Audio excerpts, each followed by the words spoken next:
जय हिंद साथियों, नमस्कार। कैसे हैं? आई होप बहुत ही ठीक ठाक होंगे। तो यह जो वीडियो है, इस वीडियो में हम देखेंगे जीके जीएस का किताब है क्या चीज़, या जीके जीएस, यह जीके जीएस का किताब है। किताब का नाम है क्या चीज़, सार संग्रह किताब है। इसको जो है कि एक और ही से क्या जी, एक बगल से लाइन बाय लाइन पढ़ने वाले, यानी पढ़ने वाले हैं और पढ़ाने वाले हैं। ठीक, तो आप जो है कि साथ में बने रहिएगा शुरू से लेकर लास्ट तक। अगर आप कोई भी एग्जाम का तैयारी करते हैं, ठीक, वन डे एग्जाम का हो जिसमें कि जीके जीएस हो, तो उसके लिए बहुत ही सफिशियंट है। ठीक, देखिए यह जो आप वीडियो देखें, यह जो आप देख रहे हैं वीडियो, अगर आप कहीं पढ़े हैं तब आपके लिए यह वीडियो बहुत ही सफिशियंट होने वाला है, नहीं तो आप इसको वीडियो को मत देखिए। ठीक, तो चलिए क्या है आज यह जो स्टार्ट कर रहे हैं, कहाँ से, पॉलिटी से कर रहे हैं स्टार्ट। क्या यानी कि भारतीय राज व्यवस्था, ठीक, कहते हैं इंडियन पॉलिटी, यानी कि भारतीय संविधान का जो है। और इस किताब में जो एनसीईआरटी का पूरा वन लाइनर है, तो इसको पूरा एक बगल से पढ़ने वाले हैं। ठीक, तो चलिए देखिए इसमें क्या है, इंडियन पॉलिटी है। ठीक, तो चलिए संवैधानिक विकास है। क्या संवैधानिक विकास में कहता है भारत का, आयोग आपको दिख रहा होगा, कहता है कि भारत का संवैधानिक विकास, यानी कि कॉन्स्टिट्यूशनल डेवलपमेंट ऑफ इंडिया, यानी कि कहता है कि भारत का जो संविधान है वह डेवलप कैसे हुआ। ठीक, तो इसमें कहता है क्या चीज, यानी कि देखिए पहला पॉइंट कहता है कि रेगुलेटिंग, यानी कि रेगुलेटिंग एक्ट 1773 द्वारा सर्वोच्च न्यायालय की स्थापना कहाँ की गई, यानी कि यह वन लाइनर है। और इसमें जो एनसीईआरटी पूरा भर के दम भर दिया गया है, तो आप जो है कि पूरा पढ़ने से सुनिएगा, उसके बाद आपको याद भी होते जाएगा। ठीक, अगर आप कहीं नहीं पढ़े हैं तब आपके लिए यह वीडियो नहीं है। ठीक, तो चलिए कहता है कि रेगुलेटिंग एक्ट 1773 के द्वारा सर्वोच्च न्यायालय की स्थापना कहाँ की गई, कहाँ किया गया, कलकत्ता में। कब किया गया, 1900, यानी कि कलकत्ता में किया गया कब, 1774 ईस्वी में। कब किया गया, 1774 ईस्वी में किया गया। उसके बाद कहता है कि भारतीयों को भारत के प्रशासन में भाग लेने का अधिकार किस अधिनियम के द्वारा प्राप्त हुआ। क्या कहता है कि भारतीयों को प्रशासन में भाग लेने के लिए, यानी कि प्रशासन जो होता है, ठीक, उसमें भाग लेने के लिए अधिकार किस अधिनियम के द्वारा प्राप्त हुआ, तो चार्टर एक्ट 1833 के द्वारा। कब, चार्टर एक्ट 1833 के द्वारा प्राप्त हुआ। उसके बाद कहता है कि भारतीय विधान परिषद को, यानी भारतीय विधान परिषद को बजट पर बहस करने की शक्ति किस अधिनियम के द्वारा प्राप्त हुई, तो भारतीय परिषद अधिनियम 1892 में। कब, 1892 में उसको प्राप्त हुआ। उसके बाद कहता है, अगला प्रश्न कहता है कि केंद्रीय विधानमंडल, क्या केंद्रीय विधानमंडल सर्वप्रथम किस अधिनियम के द्वारा द्विसदनीय बनाया गया। कब, 1919 के भारतीय शासन अधिनियम, यानी कि 1919 को क्या है, यानी कि मॉन्टेग्यू ट्रांसपोर्ट सुधार भी कहते हैं 1919 को। उसके बाद कहता है कि भारत के राष्ट्रपति को अध्यादेश निर्गत करने की शक्ति मूलतः किस अधिनियम से प्राप्त हुआ, यानी कि कहता है कि भारत का जो राष्ट्रपति है उसको अध्यादेश जारी करने का शक्ति कहाँ से प्राप्त हुआ, कहाँ से प्राप्त हुआ, भारत शासन अधिनियम। कब, भारत 1935। तो कहता है भारत शासन अधिनियम 1935 से प्राप्त हुआ। किसको, भारत के राष्ट्रपति को। यहाँ देखिए पूरा लिखा है, भारत के राष्ट्रपति को अध्यादेश निर्गत मतलब जारी करने का शक्ति मूलतः किस अधिनियम से प्रेरित है, तो भारत शासन अधिनियम 1935 से। और देखिए भारत का जो है लगभग कितना, 50% से भी अधिक, यानी कि अधिकतर भारत शासन अधिनियम 1935 से ही भारत का संविधान मिलता जुलता है। ठीक, तो चलिए अगला कहता है कि संवैधानिक, यानी भारत का संवैधानिक विकास। क्या जी, भारत का संवैधानिक विकास। ठीक, तो चलिए तो देखिए इसमें जो कहना है भारत का जो संवैधानिक विकास है, इसमें जो कि दो तरह से विकास हुआ है। कैसे कैसे हुआ वह देखिए। पहला कहता है कि ईस्ट इंडिया कंपनी के अंतर्गत, देखिए भारत में जो है ना कि 2 बार शासन किया गया। पहले कंपनी किया गया, कौन, ईस्ट इंडिया कंपनी किया। उसके बाद डायरेक्ट क्राउन शासन करने लगा। क्राउन मतलब इंग्लैंड का जो राजा था, राजा महारानी था, वही शासन करने लगा। किसके बाद, कंपनी के बाद। देखिए कैसे कैसे क्या है वह देखिए। क्या ये इसमें कहता है क्या चीज, कि पहले देखिए रेगुलेटिंग एक्ट, क्या जी, रेगुलेटिंग एक्ट 1773। उसके बाद आया क्या, ईस्ट इंडिया एक्ट 1784। उसके बाद आया चार्टर एक्ट 1793। उसके बाद चार्टर एक्ट 1813। उसके बाद देखिए सब देखिए कितने का अंतर है, यानी कि 13 का अंतर है। ठीक, उसके बाद चार्टर एक्ट 1833। उसके बाद चार्टर एक्ट 1853। उसके बाद जो है, यानी 1853 के बाद आ गया कौन, ब्रिटिश क्राउन। ठीक, देखिए 1853 में जो है, इसमें जो है क्या हुआ, इसके बाद आ गया कौन, ब्रिटिश क्राउन, यानी कि डायरेक्ट इंग्लैंड इसके बाद शासन करने लगा। किस पर, भारत पर, यानी कि भारत शासन अधिनियम 1858। उसके बाद आ गया भारत परिषद अधिनियम 1861। उसके बाद भारत परिषद अधिनियम 1892। उसके बाद है भारत परिषद अधिनियम 1909। उसके बाद भारत शासन अधिनियम कहते हैं 1919। उसके बाद भारत शासन अधिनियम 1935, उसके बाद आ गया यानी कि भारतीय स्वतंत्रता अधिनियम 1947। ठीक, यह जो है भारत शासन अधिनियम 1945, इससे जो है कि भारत का जो संविधान वर्तमान में है इससे बहुत ज्यादा मिलता जुलता है। ठीक, तो चलिए अब देखिए इसमें क्या कहता है, इसमें अब कहता है अगला कि प्रांतों में द्वैध शासन व्यवस्था, प्रांतों में द्वैध शासन व्यवस्था किस अधिनियम के द्वारा लागू की गई थी, यानी कि प्रांत में जो है कि द्वैध शासन व्यवस्था किस अधिनियम के द्वारा लागू किया गया था, तो भारत शासन अधिनियम 1919 के द्वारा। ठीक, किसके द्वारा, भारत शासन अधिनियम 1919 के द्वारा। उसके बाद ब्रिटिश भारत में किस अधिनियम, ब्रिटिश भारत में संघीय शासन का प्रावधान था, यानी कि ब्रिटिश भारत जो था, ब्रिटिश भारत में अधिनियम में संघीय शासन का प्रावधान था, तो भारतीय शासन अधिनियम 1935। कब, भारतीय शासन अधिनियम 1935। उसके बाद कहता है कि भारत शासन अधिनियम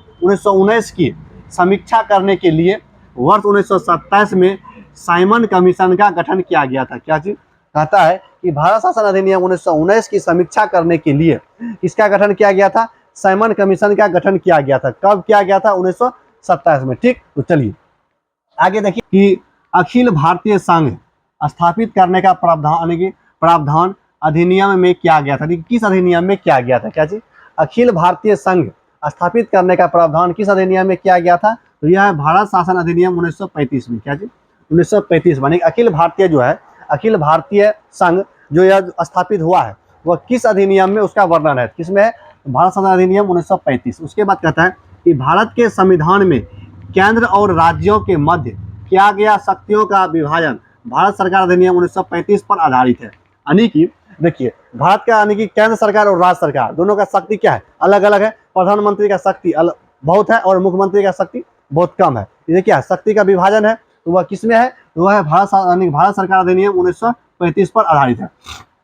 ठीक, तो चलिए अगला कहता है कि एक निर्वाचित संविधान सभा द्वारा भारत के संविधान का निर्माण करने का प्रस्ताव किसके द्वारा दिया गया था।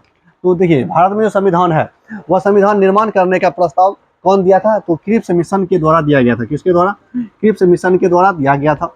उसके बाद है कि भारतीय संविधान सभा का गठन किसके अंतर्गत किया गया था, तो कैबिनेट मिशन 1946 के अंतर्गत। तो भारत का जो संविधान सभा का गठन हुआ था किसके द्वारा, कैबिनेट मिशन के अंतर्गत 1946 में। ठीक, आपको बोलते जाना है, साथ में क्या है, बोलते जाना है। उसके बाद कैबिनेट मिशन द्वारा प्रस्तुत योजना के अनुसार संविधान सभा में प्रांतों से प्रतिनिधि का निर्वाचन किस अनुपात में था, तो 10 लाख की जनसंख्या पर एक सदस्य। क्या चीज, देखिए अभी भी है, क्या चीज, अभी भी कितना है, अभी भी इतना ही है। ठीक, तो जैसे देखिए संसद जो होता है, संसद या विधायक, क्या कुछ जनसंख्या पर ही क्या कुछ जिस क्षेत्र में जनसंख्या होता है उस क्षेत्र का क्या होता है, उतना ही क्षेत्र का विधायक होता है। यानी कि विधायक जो कहने का मतलब है कि एक फिक्स क्षेत्र का क्या होता है, विधायक होता है, उस क्षेत्र में क्या जनसंख्या होता है। उसी प्रकार से था उस समय भी, यानी उस समय भी था क्या, 10 लाख की जनसंख्या पर एक प्रतिनिधित्व करेगा। ठीक, तो चलिए आगे देखिए इसमें कहता है कि भारतीय संविधान का निर्माण करने वाली संविधान सभा के सदस्यों का चुनाव किसके द्वारा किया गया था, तो किसके द्वारा, जो संविधान का जो निर्माण कर रहा था, जो अभी संविधान है, वह जो संविधान निर्माण करने में जो सदस्य था उसका चुनाव किस तरह से किया गया था, तो विभिन्न प्रांतों के विधानसभाओं द्वारा, यानी कि अलग अलग प्रांत में अलग अलग विधानसभा था, उस टाइप से उसका चुना गया था। ठीक, अब देखिए अगला, अब देखिए इसमें कहता है क्या जी, अंतरिम सरकार, यानी कि वर्ष 1946। अंतरिम सरकार मतलब हुआ कि जिस समय संविधान बन रहा था उसको क्या बोलते हैं, अंतरिम सरकार। उस समय ही मंत्री था। ठीक, तो चलिए उसमें कहता है सदस्य है। उसके बाद धारिता विभाग, यानी कि कौन सदस्य मेंबर, यानी कि किसको कौन सा मंत्रालय मिला था। ठीक, जैसे देखिए अभी वर्तमान में जो है क्या जी, अमित शाह को क्या गृह मंत्री मिला है, मतलब जो फेमस है। राजनाथ सिंह को रक्षा मंत्रालय मिला है। एस जयशंकर साहब को क्या मिला है, विदेश मंत्री मिला है। उसी प्रकार से अंतिम सरकार जिस समय संविधान बन रहा था उस समय किसको क्या मिला था, वह है यदि पूछता है, दम भर पूछता है, कहते जवाहरलाल नेहरू क्या था, राष्ट्रमंडल संबंध तथा विदेशी मामले। ठीक, यह संबंध कौन था, इसके यह जो है राष्ट्रमंडल संबंध तथा विदेशी मंत्री कौन था, या विदेश मामले के मंत्री जवाहरलाल नेहरू। उसके बाद कौन है, गृह मंत्री सूचना एवं प्रसारण कौन था, सरदार वल्लभ भाई पटेल था। उसके बाद खाद्य एवं कृषि मंत्री कौन था, डॉक्टर राजेंद्र प्रसाद। ठीक है जी, खाद्य एवं कृषि मंत्री कौन था, डॉक्टर राजेंद्र प्रसाद था। उसके बाद उद्योग एवं नागरिक आपूर्ति जॉन मथाई था, क्या जी, जॉन मथाई। उसके बाद श्रम मंत्री, क्या जी, श्रम मंत्री कौन था, जगजीवन राम। कौन था श्रम मंत्री, जगजीवन राम था। उसके बाद है क्या जी, रक्षा, तो रक्षा मंत्री कौन था, बलदेव सिंह था। कौन, बलदेव सिंह। देखिए रक्षा कौन करेगा, जिसके पास बल होगा, क्या जिसके पास बल होगा वही रक्षा करेगा, तो रक्षा मंत्री बलदेव सिंह। उसके बाद है क्या जी, वित्त मंत्री, यानी कि वित्त किसके विभाग था, लियाकत अली खां के पास। किसके पास था, वित्त मंत्री किसके पास था, लियाकत अली खां के पास। चलिए अब आगे आइए। अगला कहता है शिक्षा एवं कला मंत्री कौन था, सी राजगोपालाचारी। क्या जी, शिक्षा एवं कला मंत्री कौन था, सी राजगोपालाचारी। ठीक, तो आई होप आपको जगह पहला पेज जो है उस पहला पेज में पूरा समझ में आया होगा। अगला पेज में कहता है कि भारतीय, क्या जी, भारत की संविधान सभा की पहली बैठक कब हुई थी, यानी कि भारत का जो संविधान बन रहा था उसमें जो पहली बैठक कब हुआ था, पहली बैठक जो है 9 दिसंबर 1946 को हुआ था। कब, 9 दिसंबर 1946 को हुआ था। उसके बाद देखिए, ये देखिए पूछता है, ये भी दम भर पूछता है, इसको याद रखना है। ठीक, उसके बाद कहते हैं कि भारतीय संविधान का प्रथम प्रारूप सर बी.एन. राव के द्वारा तैयार किया गया था। यानी कि जो कहता है कि भारत का जो संविधान है उसका जो प्रथम प्रारूप किसके द्वारा तैयार किया गया था, तो यानी कि सर बी.एन. राव, जी, बी.एन. राव के द्वारा तैयार किया गया था। उसके बाद संविधान सभा का अस्थायी अध्यक्ष, इस संविधान सभा का पहले बात तो अस्थायी अध्यक्ष पूछता है, क्या अस्थायी अध्यक्ष, उसके बाद अस्थायी अध्यक्ष। तो देखिए अस्थायी अध्यक्ष में देखिए, यानी कि संविधान सभा का अस्थायी अध्यक्ष कौन था, डॉक्टर राजेंद्र प्रसाद था। उसके बाद संविधान सभा में पंडित नेहरू द्वारा उद्देश्य प्रस्ताव पारित किया, यानी कब पारित किया गया था, 13 दिसंबर 1946 को। ठीक, यानी कि उद्देश्य प्रस्ताव जो है कि आगे चलकर वही प्रस्तावना बना है। प्रस्तावना का नाम सुने होंगे, तो उद्देश्य प्रस्ताव में क्या बना था, प्रस्तावना। क्या हुआ, संविधान सभा में पंडित नेहरू द्वारा उद्देश्य प्रस्ताव कब पारित किया गया था, तो 13 दिसंबर 1946 को। उसके बाद नेहरू द्वारा प्रस्तुत उद्देश्य प्रस्ताव संविधान सभा में कब स्वीकृति हुआ, तो 22 जनवरी 1947 को। यानी कि जो क्या जी, उद्देश्य प्रस्ताव जो है पारित कब प्रस्तुत किया गया था, 13 दिसंबर 1946 को, यानी कि दिया गया था। देखिए हम यह उद्देश्य प्रस्ताव बनाए हैं, उसको जो कि पारित कब पारित किया गया, यानी कि लागू कब किया गया, तो 22 जनवरी 1947 को। उसके बाद भारतीय संविधान के निर्माण काल में संविधान सभा के कुल कितने अधिवेशन हुए थे, यानी कि कहता है कि संविधान के निर्माण काल में, यानी पूरा संविधान जब बना था उसमें कुल अधिवेशन, कितने अधिवेशन हुआ था, कुल्ले अधिवेशन 11 हुआ था। कितने हुआ था, 11 हुआ था। उसके बाद भारतीय संविधान के निर्माण में संविधान सभा को कितने समय, यानी संविधान सभा को कितना समय लगा था। कहता है कि भारतीय संविधान जो अभी है वर्तमान में उसको बनाने में कुल कितना समय लगा था। कहते हैं कुल कितना समय लगा था, 2 वर्ष 11 महीना 18 दिन। कहते हैं 2 वर्ष 11 महीना 18 दिन लगा था। उसके बाद आता है अगला, तो भारतीय संविधान सभा के संवैधानिक सलाहकार कौन थे। भारतीय संविधान सभा के संवैधानिक सलाहकार बी.एन. राव थे। क्या जी, बी.एन. राव थे। यहाँ बी.एन. राव, और बी.एन. राव ही पहला प्रस्ताव, पहला प्रारूप तैयार किया था। याद रखना है, क्या जी, संविधान का, भारतीय संविधान का पहला प्रारूप किसने तैयार किया था, बी.एन. राव। और क्या चीज, भारतीय संविधान सभा के संवैधानिक सलाहकार कौन है, बी.एन. राव था। ठीक, तो चलिए अगला देखिए, अगला क्या कहता है।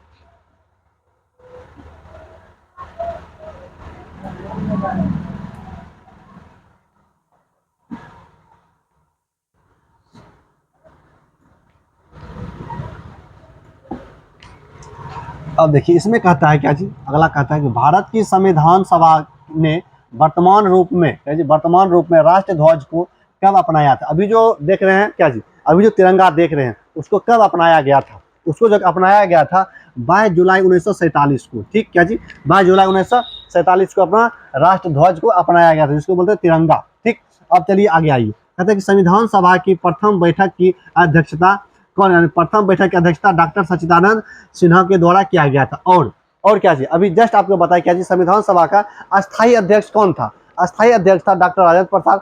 लेकिन क्या जी, अस्थायी अध्यक्ष यही है, डॉक्टर सच्चिदानंद सिन्हा। यहाँ लिखा भी है, क्या जी, अस्थायी अध्यक्ष कौन, तो डॉक्टर सच्चिदानंद सिन्हा है। ठीक, उसके बाद कहता है कि भारत का संविधान कब स्वीकार किया गया, यानी कि भारत का जो संविधान है कब लागू किया गया, लागू किया गया 26 नवंबर 1949 को। देखिए इसमें जो कि 2 तरह से सवाल पूछता है। कहता है कि भारतीय संविधान आंशिक रूप से कब लागू हुआ था, आंशिक रूप से कब लागू हुआ था, तो आंशिक रूप से लागू हुआ था इस तारीख को, यानी कि 26 नवंबर 1949 को। लेकिन भारत में जो संविधान है पूर्ण रूप से लागू कब हुआ, तो भारत का जो संविधान है पूर्ण रूप से 26 जनवरी, कब, 26 जनवरी 1950 को। कब हुआ था, 26 जनवरी 1950 को पूर्ण रूप से लागू हुआ था। ठीक, कब, याद रखिएगा, भारत का जो संविधान है आंशिक रूप से कुछ अनुच्छेद को, 15 अनुच्छेद को लागू किया गया था, कब, 26 नवंबर 1949 को, लेकिन पूरा अनुच्छेद यानी पूरा संविधान लागू हुआ था कब, 26 जनवरी 1950 को। ठीक, तो चलिए अब आगे आइए, यहाँ देखिए इसमें नीचे में कहा लिखा भी है, भारतीय संविधान पूर्णतः कब लागू हुआ था, 26 जनवरी 1950 को, देखिए ऊपर में भी लिख दिए। उसके बाद अगला है, अगला कहता है कि संविधान सभा यानी कि कॉन्स्टिट्यूशनल असेंबली, ठीक, कहता है कि 9 दिसंबर 1946 को संविधान सभा की प्रथम बैठक हुई। उसके बाद जिसमें डॉक्टर सच्चिदानंद सिन्हा को अस्थायी अध्यक्ष चुना गया तथा 11 दिसंबर 1946 को डॉक्टर राजेंद्र प्रसाद को अस्थायी अध्यक्ष चुना गया। देखिए प्रथम बैठक कब हुआ था, 9 दिसंबर 1946 को, कब, प्रथम बैठक 9 दिसंबर 1946 को हुआ था, लेकिन उसमें अध्यक्षता कौन किया था, उसमें अध्यक्षता किया था डॉक्टर सच्चिदानंद सिन्हा। फिर 2 दिन के बाद यानी कि 11 दिसंबर 1946 को दूसरा बैठक हुआ, उसमें जो है कि किसको अस्थायी अध्यक्ष चुना गया, किसको, डॉक्टर राजेंद्र प्रसाद को। ठीक, तो चलिए आगे देखिए, कहता कि संविधान निर्माण का प्रारंभ 13 दिसंबर 1946 को 46 को क्या स्टार्ट कर दिया गया था। तो आगे देखिए, इसको ऊपर करते थोड़ा सा,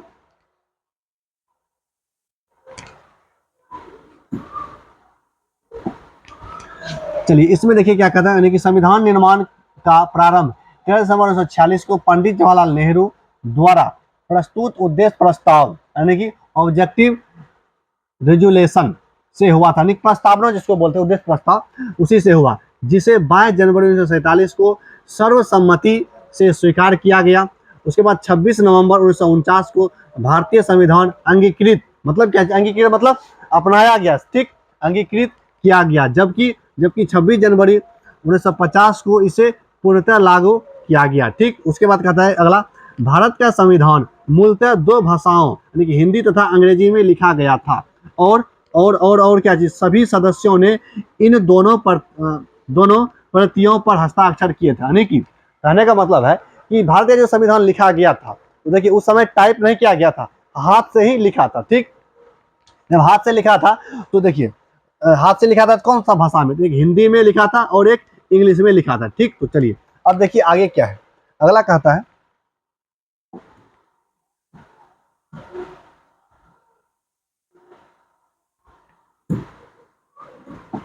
अगला है कि 26 नवंबर 1949 को भारतीय संविधान किसके द्वारा अधिनियमित किया गया था, यानी कि क्या चीज, 26 नवंबर 1949 को भारतीय संविधान किसके द्वारा अधिनियमित किया गया था, किसके द्वारा, देखिए कोई एक आदमी के द्वारा नहीं, यानी कोई एक पार्टिकुलर आदमी के द्वारा नहीं किया गया था, पूरा संविधान सभा के द्वारा किया गया था। ठीक, संविधान सभा के द्वारा किया गया था। उसके बाद आगे आइए, अगला कहता है कि जन गण मन, यह क्या है, राष्ट्रगान है, तो राष्ट्रगान जन गण मन को भारत के राष्ट्रगान के रूप में कब अपनाया गया। अब जो किताब में देखते हो हैं क्या जी, जन गण मन, यह क्या है, यह राष्ट्रगान, तो राष्ट्रगान को कब अपनाया गया था, 24 जनवरी 1950 को, कब, 24 जनवरी 1950 को अपनाया गया था। उसके बाद है अगला कि भारत सरकार द्वारा अशोक स्तंभ को राष्ट्र चिन्ह, अशोक स्तंभ देखें, जब जहाँ देखिए कोई भी आप अधिकारी देखिएगा या दरोगा देखिए या कोई भी, उसके जो टोपी पर एक चिन्ह लगा रहता है, ठीक,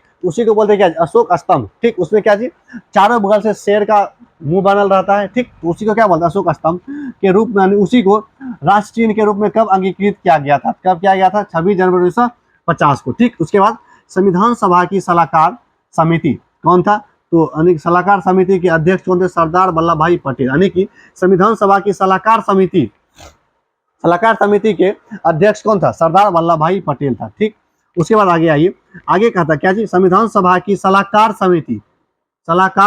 समिति के अध्यक्ष कौन थे, सरदार वल्लभ भाई पटेल थे।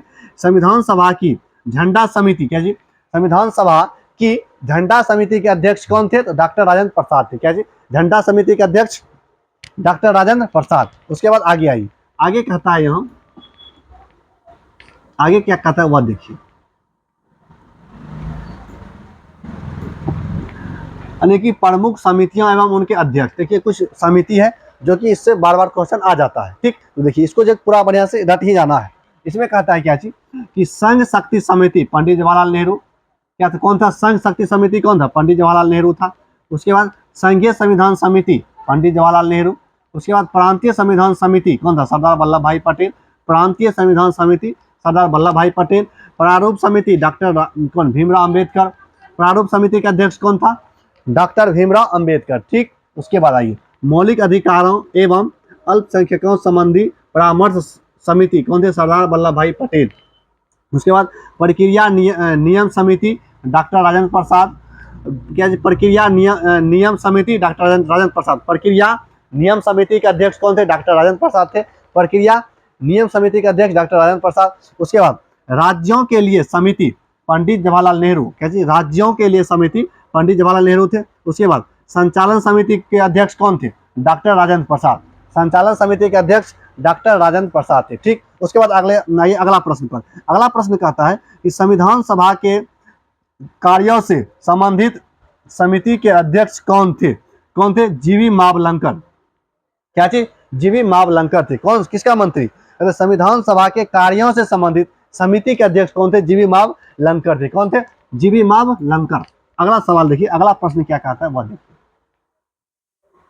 अगला आपके सामने है वह देखिए, पढ़िए बढ़िया से क्या कहता है। कहता है कि भीमराव अंबेडकर की अध्यक्षता में संविधान सभा की प्रारूप समिति में 6 अन्य सदस्य थे। यानी कि कहने का मतलब है कि प्रारूप समिति का अध्यक्ष कौन है, डॉक्टर भीमराव अंबेडकर। अध्यक्ष को छोड़कर शेष 6 सदस्य थे। कितना, शेष 6 सदस्य थे। और अध्यक्ष मिलाकर कितना था टोटल, अध्यक्ष मिलाकर कुल 7 सदस्य था। ठीक, तो अब देखिए इसमें देखिए इसमें 2 का मृत्यु हो जाता है, तो बाद में उसके जगह पर आएगा कौन कौन आता है वह देखिए। कुल क्या को, यानी कुल 7 सदस्य था और अध्यक्ष को छोड़कर अन्य 6 सदस्य थे। उसके बाद कहते हैं एन गोपाला स्वामी अयंगर, डॉक्टर के एम मुंशी। सबका नाम है क्या चीज, पहला है एन गोपाला स्वामी अयंगर, उसके बाद डॉक्टर के एम मुंशी, उसके बाद बी एल मित्रा। क्या जी, बी एल मित्रा। अब देखिए 3 गो कौन कौन हुआ, ए यानी कि एन गोपाला स्वामी अयंगर, एन गोपाला स्वामी अयंगर। उसके बाद डॉक्टर के एम मुंशी, डॉक्टर के एम मुंशी है। उसके बाद देखिए क्या है, उसके बाद अगला बी एल मित्रा। क्या जी, बी एल मित्रा।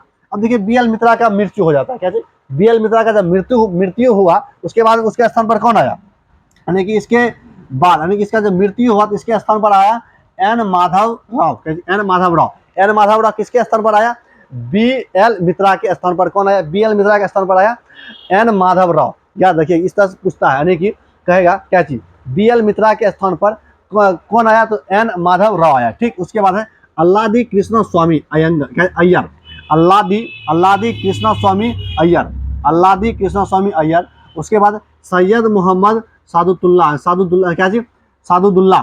ठीक, सैयद मोहम्मद सादुद्दुल्ला तथा डीपी खैतान। और डीपी खैतान का भी मृत्यु हो जाता है। और डीपी खैतान के मृत्यु के बाद मृत्यु के स्थान पर कौन आता है, टीटी कृष्णमाचारी। क्या जी, टीटी कृष्णमाचारी आया। ठीक, यानी कि 2 का मृत्यु हुआ और 2 के स्थान पर दूसरा आया। उसके बाद अगला प्रश्न कहता है कि संविधान सभा ने डॉक्टर भीमराव अंबेडकर की अध्यक्षता में प्रारूप समिति का गठन कब किया था, तो 29 अगस्त 1947 को। यानी कि कहने का मतलब है कि संविधान सभा ने डॉक्टर भीमराव की अध्यक्षता में प्रारूप समिति का गठन कब किया था, तो गठन किया था कब, 29 अगस्त 1947 को। कब किया था, 29 अगस्त 1947 को। ठीक, याद रखिएगा प्रारूप समिति का गठन कब हुआ था, 29 अगस्त 1947 को, 29 अगस्त 1947 को। अगला देखिए, अगला कहता है डॉक्टर भीमराव अंबेडकर का संविधान सभा में निर्वाचन किस प्रेसिडेंसी से हुआ था। देखिए इसमें भी लोचा है डॉक्टर भीमराव अंबेडकर का। देखिए डॉक्टर भीमराव अंबेडकर किसका प्रतिनिधित्व कर रहा था, दलितों का प्रतिनिधित्व कर रहा था।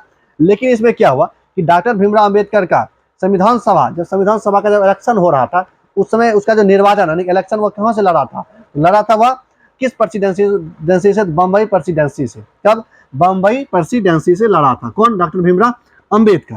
कब लड़ा था, 1947 से 50 तक। लेकिन क्या हुआ कि जब विभाजन हो गया किसका, भारत का जब विभाजन हो गया, विभाजन होने के बाद तो मामला गड़बड़ा गया। बंगाल चल गया किधर, बंगाल प्रेसिडेंसी से चल गया किसके हिस्सा में, पाकिस्तान के हिस्सा में। तो इलेक्शन तो फिर से होने वाला था, तो फिर से इलेक्शन हुआ। तब कहाँ से लड़ा था, पहले लड़ा था कहाँ से, बंगाल। अच्छा देखिए उल्टा बोल दिए, पहले कहाँ से लड़ा था, बंगाल से, बंगाल प्रेसिडेंसी से। कब, 1946 से 47 में। और पाकिस्तान कब बना था, 47 में ही बना है। तो पहले किससे बना था, डॉक्टर भीमराव अंबेडकर पहले बना था बंगाल से, उसके बाद कहाँ से बना, बम्बई से बना। ठीक, इतना याद रखिए, बम्बई से बना 1947 से 50 तक। और कहाँ से, बंगाल से बना 1946 से 47, यानी कि 1 साल के किधर से रहा, 1 साल रहा, बंगाल प्रेसिडेंसी से 1 साल रहा, कहाँ से कहाँ तक 1946 1947 और 1947 से 50 तक रहा कहाँ से, बम्बई प्रेसिडेंसी से। ठीक, तो आई होप आपको मजा आ रहा होगा। चलिए, मजा तो नहीं आएगा, इसको सुनना है, स्पीड बढ़ाकर वीडियो को सुनना है। ठीक, तो चलिए अगला सवाल देखिए क्या कहता है। अगला कहता है इसमें,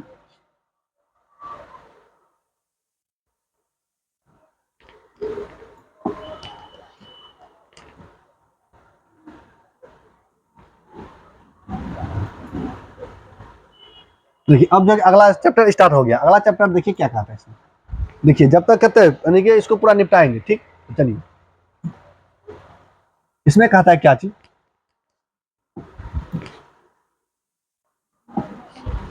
अब है अगला क्या, अगला टॉपिक स्टार्ट हो गया है। अगला टॉपिक है, देखिए अगला टॉपिक है संविधान के विभिन्न प्रावधान एवं उनके स्रोत। देखिए वो क्या था, इससे जो पहले हम पढ़ रहे थे उसमें था क्या चीज, संविधान सभा, संविधान कैसे बना, उसके बाद संविधान सभा था। अब है क्या चीज, अब है संविधान के विभिन्न प्रावधान, यानी कि जो प्रावधान है और उसके स्रोत, और प्रावधान कहाँ से लिया गया है। ठीक, तो इसको जाकर इससे क्वेश्चन दम भर पूछता है, तो आपको याद रखना है। तो चलिए अब जो इसका थोड़ा सा कलर चेंज करते हैं जिससे कि ठीक ठाक लाभ। देखिए भारतीय संविधान में मौलिक कर्तव्य, फंडामेंटल ड्यूटी, मौलिक कर्तव्य का विचार किस देश के संविधान से लिया गया है, यानी कि मौलिक कर्तव्य जो है कहाँ से लिया गया है, रूस के संविधान से लिया गया है। क्या चीज, मौलिक कर्तव्य जो है रूस के संविधान से लिया गया है। उसके बाद आगे आइए, अगला कहता है कि भारतीय संविधान में राज्य के नीति निर्देशक तत्व, यानी कि डीपीएसपी, क्या जी, DPSP, directive principles of state policy. ठीक, डीपीएसपी का फुल फॉर्म क्या था, यानी कि DPSP, directive principles of state policy. ठीक, की संकल्पना किस देश के संविधान से लिया गया है, सीधा कहाँ से, आयरलैंड से। यानी कि सीधा सीधी बात है, मौलिक कर्तव्य कहाँ से लिया गया है, मौलिक कर्तव्य रूस से लिया गया है। ठीक, देखिए ये सब का अनुच्छेद भी आएगा। ठीक, तो भाग भी आएगा, आगे चलते जाना। ठीक, मौलिक कर्तव्य कहाँ से लिया गया है, रूस से लिया गया है। उसके बाद डीपीएसपी यानी कि राज्य का नीति निर्देशक तत्व कहाँ से लिया गया है, आयरलैंड से लिया गया है। उसके बाद भारतीय संविधान की प्रस्तावना में सम्मिलित स्वतंत्रता, समानता एवं बंधुता। देखिए जब आप प्रस्तावना पढ़िएगा तो उसमें 3 शब्द मिलेगा, कौन कौन, स्वतंत्रता, समानता और बंधुता का सिद्धांत किस देश से लिया गया, कहाँ से लिया गया, फ्रांस से। कहाँ से, फ्रांस से। कहाँ से लिया गया, फ्रांस से, और फ्रांस की क्रांति से ही लिया गया। कहाँ से, फ्रांस की क्रांति से, स्वतंत्रता, समानता और बंधुता। उसके बाद अगला प्रश्न कहता है कि भारत में न्यायिक पुनरावलोकन, यानी कि न्यायिक पुनरावलोकन की संकल्पना किस देश से लिया गया है, अमेरिका से। कहाँ से, अमेरिका से, जहाँ का अभी राष्ट्रपति कौन है, ट्रंप है। ट्रंप का तो अजबे खेला है, क्या जी, एकदम से पागल है अभी कहाँ, ईरान के साथ युद्ध करने में। तो चलिए क्या है, देखिए यहाँ थोड़ा पढ़िए इसमें, भारत में न्यायिक पुनरावलोकन का मतलब होता है, देखिए जब आप सुप्रीम कोर्ट जब फैसला देता है, जो सब हमने अपना भारत का सबसे जो है कि उच्च न्यायालय कौन है, उच्चतम न्यायालय सुप्रीम कोर्ट, उसके आगे कोई है ना, जो फैसला दे दिया वह दे दिया। जब वह फैसला देता है तो वह देखिए वो अपने फैसला में सुधार भी कर सकता है। मान लीजिए क्या कोई फैसला दिया, बाद में उसको पता चला कि नहीं इसको ऐसा नहीं ऐसा होना चाहिए, तो अपने फैसला को क्या करता है, सुधार भी कर लेता है। तो चलिए अब आगे आइए, उसी को बोलते हैं न्यायिक पुनरावलोकन। और जो न्यायिक पुनरावलोकन में एक चीज और आता है, जैसे देखिए जो फैसला दिया कौन, सुप्रीम कोर्ट जो फैसला देगा वो फैसला को लिखा जाता है। ठीक, और उसके आधार पर निचला अदालत फैसला दे सकता है। ठीक, चलिए यानी कि कहने का मतलब वो एक तरह का कानून भी बन जाता है। तो अगला सवाल देखिए क्या कहता है। अगला कहता है कि भारतीय संविधान एक विशेष संविधान सभा द्वारा निर्मित एवं लिखित संविधान है। इस दृष्टिकोण से भारतीय संविधान अमेरिकी संविधान के समतुल्य है। अच्छा देखिए, दुनिया में क्या जी, दुनिया में लिखित संविधान, सबसे बड़ा लिखित संविधान किसका है, भारत का है। क्या जी, दुनिया में सबसे बड़ा लिखित संविधान किसका है, भारत का है। और क्या चीज, दुनिया में सबसे पहले लिखित संविधान किस देश का था, तो अमेरिका का था। किसका, अमेरिका का था। ठीक, देखिए संविधान सबसे पहले ब्रिटेन में था, लेकिन उसका लिखित संविधान नहीं है, अभी भी नहीं है। वो कैसे चलता है, परंपरा के आधार पर चलता है। ठीक, लेकिन सबसे पहले लिखित संविधान अमेरिका में, और सबसे बड़ा लिखित संविधान किसका है, भारत का है। ठीक, तो चलिए अगला देखते हैं आगे क्या है। आगे कहता है भारतीय संविधान में संवैधानिक संशोधन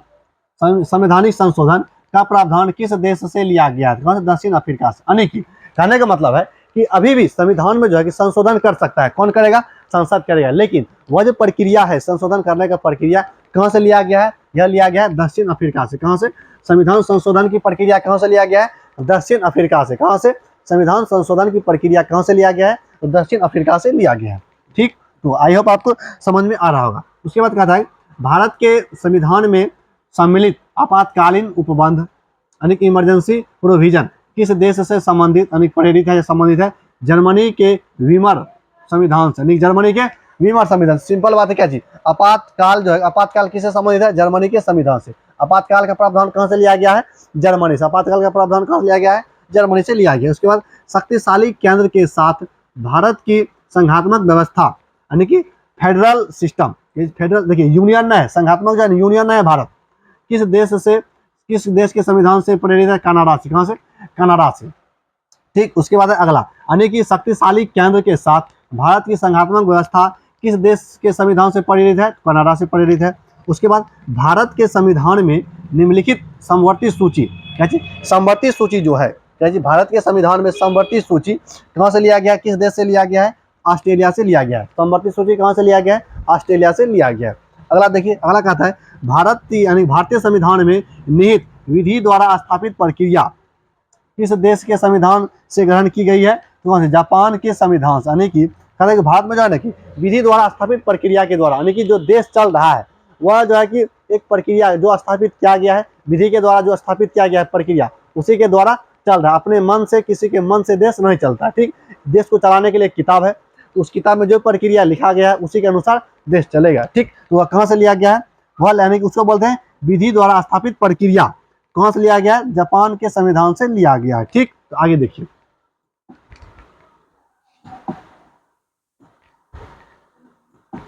अगला देखिए, अगला क्या है? अगला है कहता है कि भारतीय संविधान की प्रस्तावना में सामाजिक, आर्थिक एवं राजनीतिक न्याय का आदर्श का प्रावधान किस देश के संविधान से प्रेरित है? यानी कि कहता है क्या चीज, भारत का जो संविधान है प्रस्तावना है उसमें जो है 3 प्रकार का न्याय है। कौन कौन? सामाजिक, आर्थिक और राजनीतिक न्याय का आदर्श प्रावधान किस देश से लिया गया? तो रूस से। कहाँ से? रूस से लिया गया है। उसके बाद भारतीय संविधान में संसदीय विशेषाधिकार की संकल्पना किस देश के संविधान पर आधारित है? तो ब्रिटेन से। कहाँ से? ब्रिटेन से। उसके बाद कहता है कि भारतीय संविधान में विधि निर्माण प्रक्रिया ब्रिटेन से, जबकि विधि द्वारा स्थापित प्रक्रिया जापान से ली गई है। ठीक, उसके बाद आगे देखिए, अगला कहता है, अगला प्रश्न देखिए,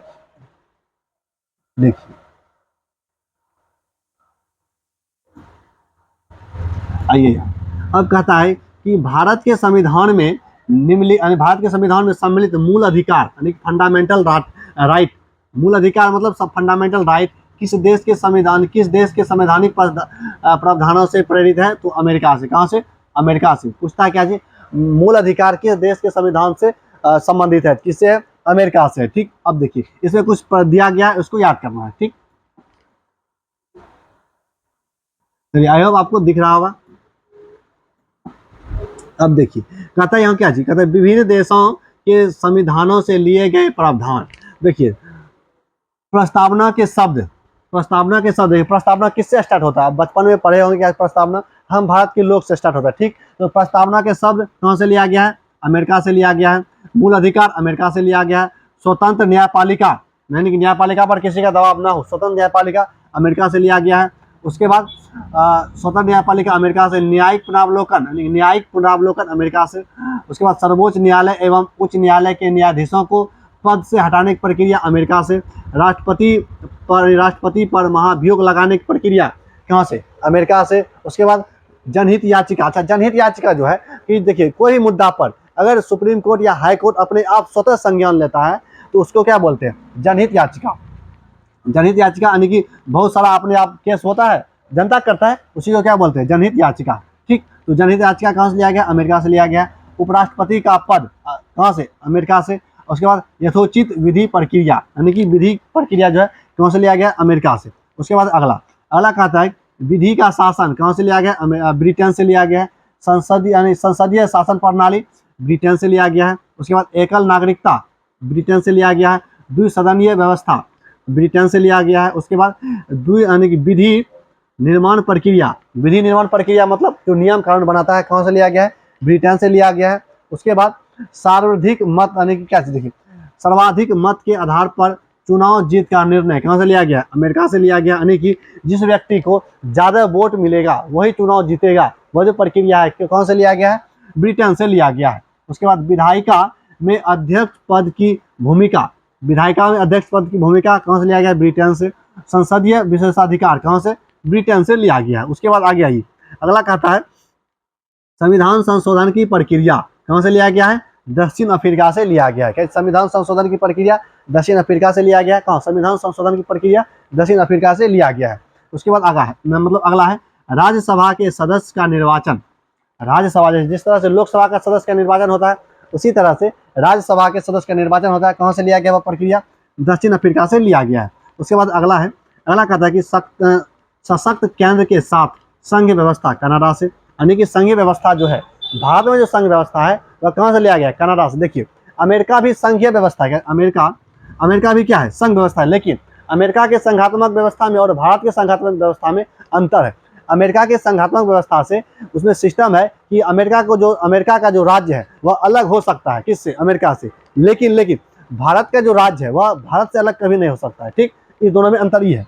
उसके बाद आइए क्या चीज, हाँ, तो शक्तियों का वितरण तथा अवशिष्ट शक्तियों का केंद्र में निहित होना कहाँ से लिया गया है? कनाडा से। ठीक, उसके बाद है केंद्र द्वारा राज्यों में राज्यपाल की नियुक्ति, तो किसके द्वारा? राज्यपाल जो रहता है उसको कौन नियुक्त करता है? केंद्र सरकार नियुक्त करता है। तो वही कहता है केंद्र द्वारा राज्यों में राज्यपाल की नियुक्ति कनाडा से लिया गया है। उसके बाद उच्चतम न्यायालय का परामर्शी न्याय निर्णय कनाडा से। संघात्मक विशेषताएं कनाडा से लिया गया। उसके बाद आइए अगला कहता है समवर्ती सूची कहाँ से? ऑस्ट्रेलिया से। कहाँ से? समवर्ती सूची ऑस्ट्रेलिया से। उसके बाद व्यापार वाणिज्य एवं समागमन की स्वतंत्रता, यानी कि आप कहीं भी व्यापार कर सकते हैं, कहीं भी घूम सकते हैं, कहीं भी समागम, कहीं भी रह सकते हैं। इस सब का जो प्रावधान है कहाँ से लिया गया? ऑस्ट्रेलिया से लिया गया है।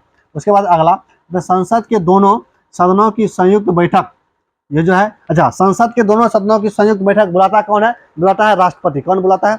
राष्ट्रपति बुलाता है। लेकिन उसका अध्यक्षता कौन करता है? उसका अध्यक्षता करता है जो लोकसभा का अध्यक्ष होता है वही करता है। ठीक, चलिए अब जो है इससे आगे चलिए, इससे आगे क्या यानी कि हो गया। अब देखिएगा क्या कहता है यानी कि प्रस्तावना की भाषा, प्रस्तावना की भाषा क्या है? ऑस्ट्रेलिया की हो गया। यानी कि कहता है कि प्रस्तावना की भाषा क्या है? ऑस्ट्रेलिया से लिया गया है। उसके बाद देखिए, तो चलिए अब जो खत्म ही होने वाला है। चलिए इसमें कहता है क्या, देखिए यहाँ तक आप देखिए क्या कहता है, राज्य के नीति निर्देशक तत्व, राज्य के नीति निर्देशक तत्व यानी कि डीपीएसपी। ठीक, तो कहाँ से लिया गया? यह लिया गया आयरलैंड से। कहाँ से? आयरलैंड से। उसके बाद राष्ट्रपति की निर्वाचन पद्धति, राष्ट्रपति का जो चुनाव होता है वह जो कहाँ से लिया गया वह पद्धति, किस आधार पर किया जाता है राष्ट्रपति का चुनाव? यह जो नियम है कहाँ से लिया गया है? तो कहाँ से? आयरलैंड से लिया गया है। उसके बाद है राज्यसभा में सदस्य का नामांकन, कहाँ से? राज्यसभा में जो सदस्य का नामांकन होता है कहाँ से लिया गया? आयरलैंड से लिया गया। ठीक, उसके बाद अगला कहता है कि गणतंत्रात्मक व्यवस्था, यानी कि गणतंत्रात्मक व्यवस्था कहाँ से लिया गया है?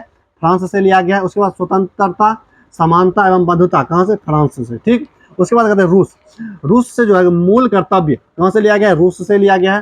प्रस्तावना में सामाजिक, आर्थिक एवं राजनीतिक न्याय कहाँ से लिया गया है? रूस से लिया गया है। उसके बाद अगला कहता है कि आपातकाल के समय मूल अधिकारों का स्थगन, मतलब क्या चीज? जब मान लीजिए आपातकाल हो गया, देश में लग गया, जैसे युद्ध की स्थिति में क्या आपातकाल लग सकता है? या चीज देखिए, आपातकाल 3 तरह से लगता है, या तो युद्ध की स्थिति में लगेगा, या तो क्या चीज वित्त आपात, मतलब कि पैसा खत्म हो जाए देश में तब लगेगा, या आंतरिक विद्रोह हो जाए, देश में गृह युद्ध हो जाए तब आपातकाल लग सकता है। इस 3 स्थिति में आपातकाल लग सकता है। लेकिन क्या चीज, भारत में जो है कि वित्त आपातकाल कभी नहीं लगा है। ठीक, यानी कि भारत का जो पैसा जो है कभी खत्म नहीं हुआ है। 2 स्थिति में आपातकाल लग चुका है।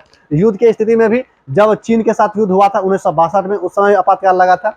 और क्या चीज, गृह युद्ध भी एक बार इंदिरा गांधी के कार्यकाल में लगाया गया था। लेकिन वित्त आपातकाल कभी नहीं लगाया, याद रखिएगा। तो कहाँ से लिया गया? जर्मनी से लिया गया। उसके बाद यह लास्ट है। उसके बाद कहता है कि विधि द्वारा स्थापित प्रक्रिया जापान के द्वारा लिया गया। किसके द्वारा? जापान के द्वारा लिया गया है। ठीक, तो अब देखिए 2 चैप्टर को हम जो क्या किए, निपटा दिए हैं। ठीक, क्या चीज 2 चैप्टर निपटा दिए हैं। अब जो है इससे आगे जो है, आगे है क्या चीज, आगे है भारतीय संविधान के भाग। ठीक, तो इससे अगला क्लास में देखेंगे पूरा भाग, अब जितना बचा है उतना। ठीक, तो आज के लिए इतना ही। जय हिंद, जय भारत।